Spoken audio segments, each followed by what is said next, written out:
Hello friends, यह है law समझो का यूट्यूब चैनल और आज हम पढ़ेंगे एक नया केस लॉ जिसका नाम है स्टैलियन वर्सेस स्टेट।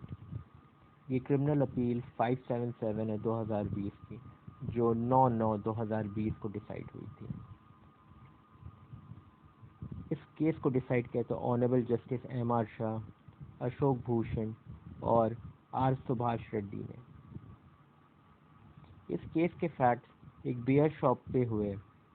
एक्यूज यहाँ पे शराब पी रहा था और तभी दो व्यक्ति आते हैं बाहर से, और जब जो डिसीज्ड है यानी कि विक्टिम उन लोगों को एक्स्ट्रा बियर सर्व कर देता है, जो नए लोग आए हैं बेसिकली, तो एक्यूज गुस्सा आ जाता है और वो वेटर को के लेवर के जगह पे एक नाइफ ब्लो देता है, जिसकी वजह से सर्वेंट की मौत हो जाती है।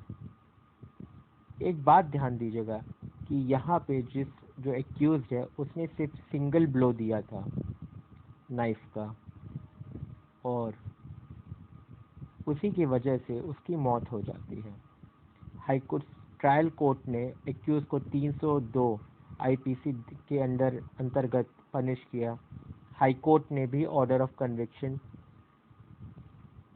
अफर्म किया। इस वजह से ये प्रेजेंट अपील आई सुप्रीम कोर्ट में। अब सुप्रीम कोर्ट के पास ये क्वेश्चन था कि जो एक्यूज है वो 302 में पनिश हुआ है या कोई उसने लेसर ऑफेंस किया, यानी 304 पार्ट 1 और पार्ट 2 के अंतर्गत। ये जानने से पहले कि एक्यूज ने 302 का ऑफेंस किया है या 304 का ऑफेंस किया है आईपीसी में, हम लोग जानते हैं कि 299 और 300 आईपीसी क्या है, जिसके अंतर्गत 302 और 304 की पनिशमेंट दी जाती है।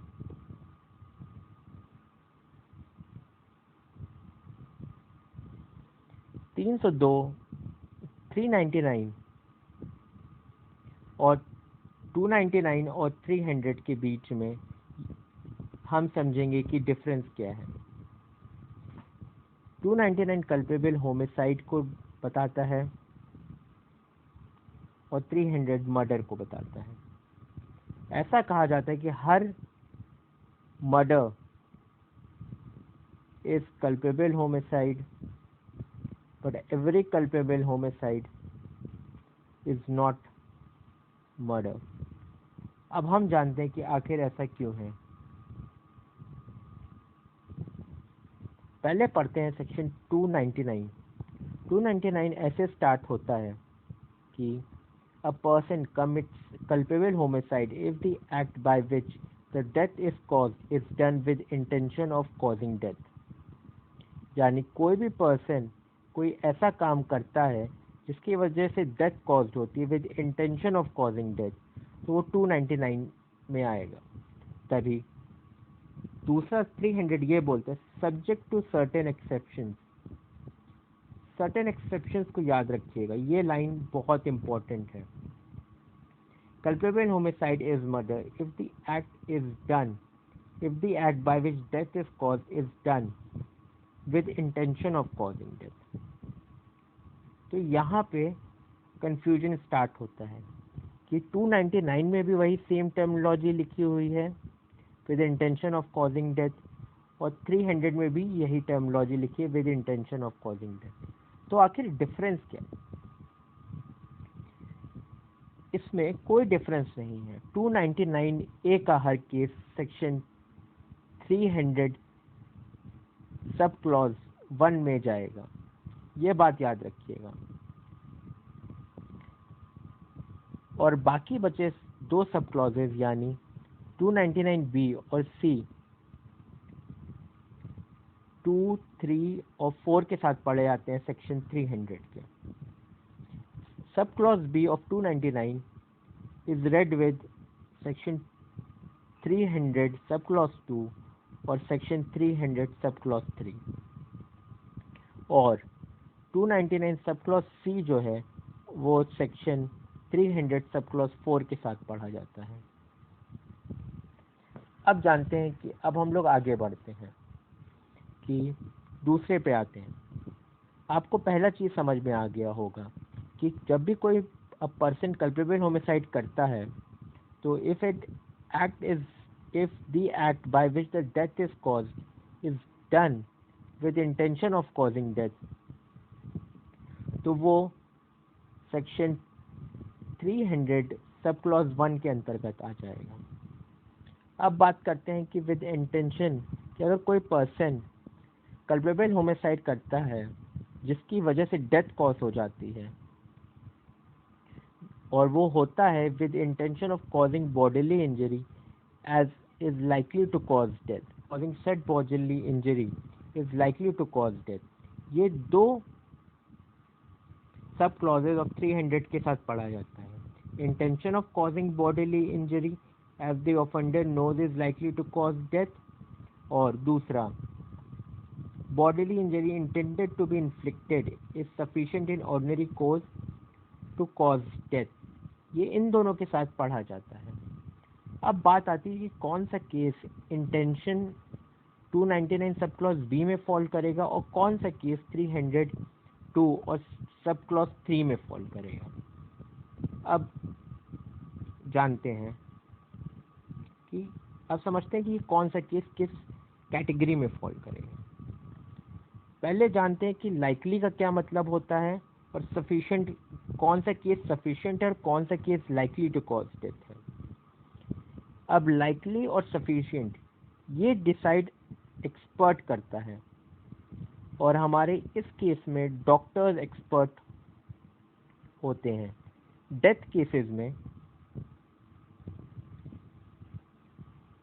केसेस में जो डॉक्टर की रिपोर्ट होती है या जिसे हम लोग कहते हैं मेडिकल रिपोर्ट, उसके आधार पर डिसाइड किया जाता है कि केस 299 सब क्लॉज बी में फॉल कर रहा है या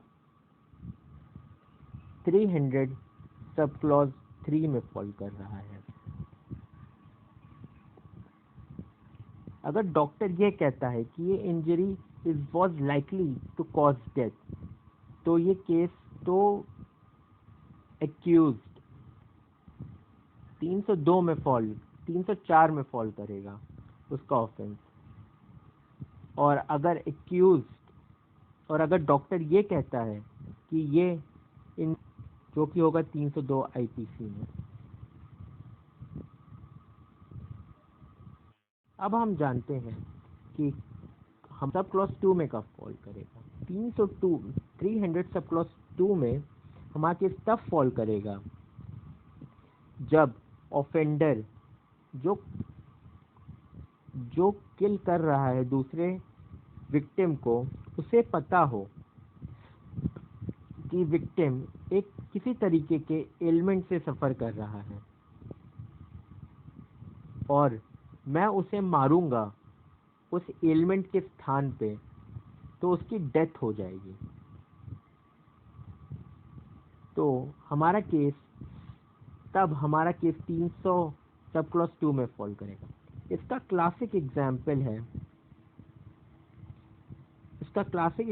है जो कि इसका क्लासिक केस है गोविंदा वर्सेस रेक्स का, जिसमें जस्टिस मेलविल का ओपिनियन था। अब हम बात करते हैं कि हमारा केस कब सब क्लॉज 3 में फॉल करेगा, सब क्लॉज सी या 300 सब क्लॉज 4 में बात फॉल करेगा। सब क्लॉज सी ये कहता है कि a person commits death if the act by which the death is caused is done with the knowledge that the act is likely to cause death. इसके साथ हम पढ़ते हैं सब क्लॉज 4, जिसमें ये लिखा है कि with subject to certain exception, culpable homicide is murder if the act by which the death is caused is done with the knowledge that the act is so imminently dangerous. ये point important है that in all probability it will cause death of such or such bodily injury is likely to cause death. अब बात करेंगे हम लोग कि कब knowledge जो है हमारी likely to cause death करती है और कब in all probability death cause करती है। अब समझिए इस बात को कि बेसिकली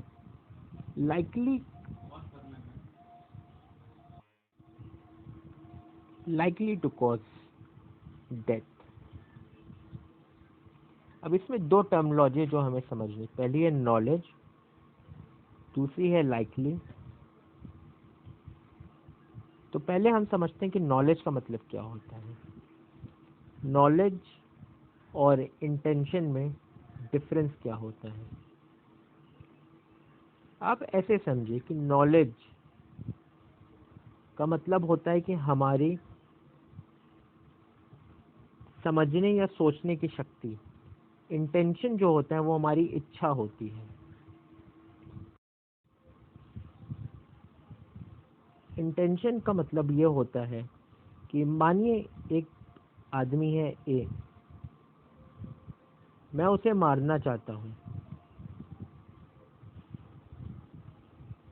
और इसलिए मैंने एक गन शॉट फायर किया उसके हेड पे। तो ये कहा जाएगा कि ये मेरी इंटेंशन थी कि मैं उसकी डेथ कॉज करूं। अब नॉलेज क्या होता है, मान लीजिए मैं एक एल आदमी है, उसने एक गन शॉट फायर किया एक भीड़ में।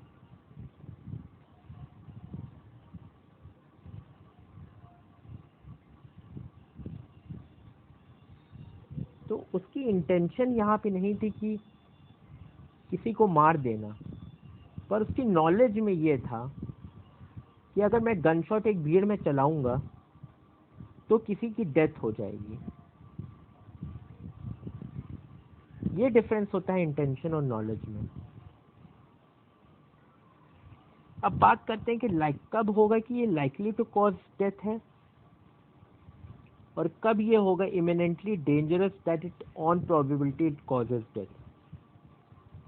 अब ये क्वेश्चन ऑफ फैक्ट है कि कौन सा case likely to cause death होगा और कौन सा case is so imminently dangerous कि it will in all probability cause death. इसका एक क्लासिक एग्जांपल मैं बताता हूँ। मान लीजिए कि एक ए है, वो छत पे खड़ा है, टेरेस पे खड़ा है अपने, और वहां से उसने एक सोते हुए आदमी के ऊपर एक पत्थर फेंक दिया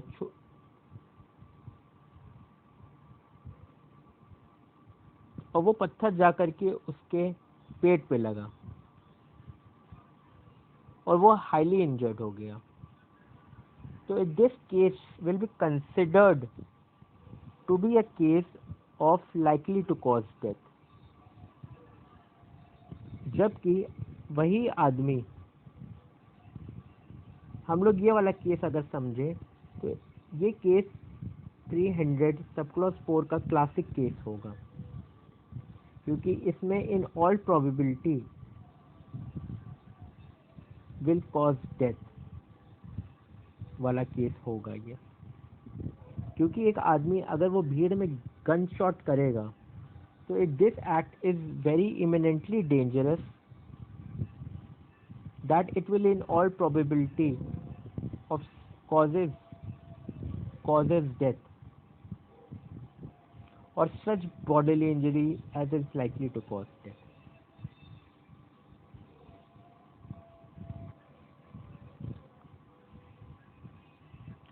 अब बात करते हैं हम लोग कि हमारा केस 300, हम लोग जानेंगे कि कब हमारा केस 304 पार्ट 1 में फॉल करेगा और कब हमारा केस 300 पार्ट 2 में फॉल करेगा। उससे पहले हम जानते हैं कि 304 पार्ट 1 क्या है और 304 पार्ट 2 क्या है। जो फर्स्ट पैरा है 304 का, उसे हम लोग पार्ट 1 कहते हैं, जो कि है ये वाला पैरा। 304 का ये पैरा, ये पार्ट 1 है, और 304 का ये पैरा, ये पार्ट 2 है। पार्ट 1 जो है वो बात ये करता है कि जब भी कोई culpable homicide not amounting to murder के लिए पनिश किया जाएगा, वो लाइफ इम्प्रिजनमेंट या इम्प्रिजनमेंट अप टू 10 years और shall be liable to fine if it is done with intention of causing death,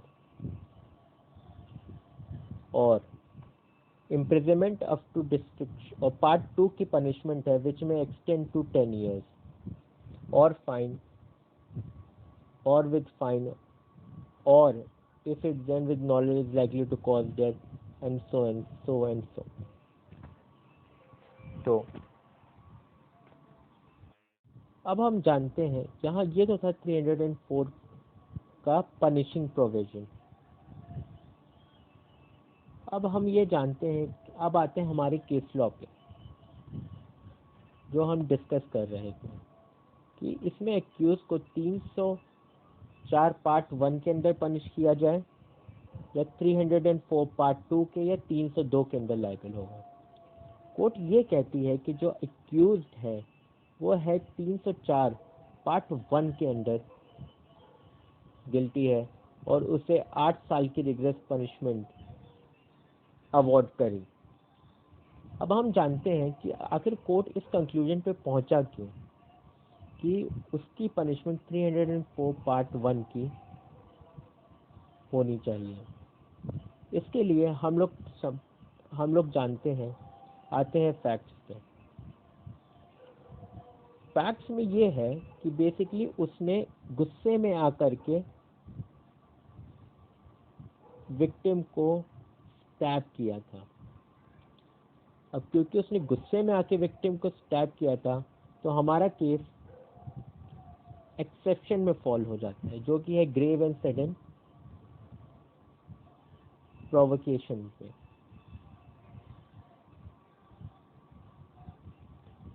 अब क्योंकि उसने इंटेंशनली ये काम किया है, तो ये 299 का केस होगा।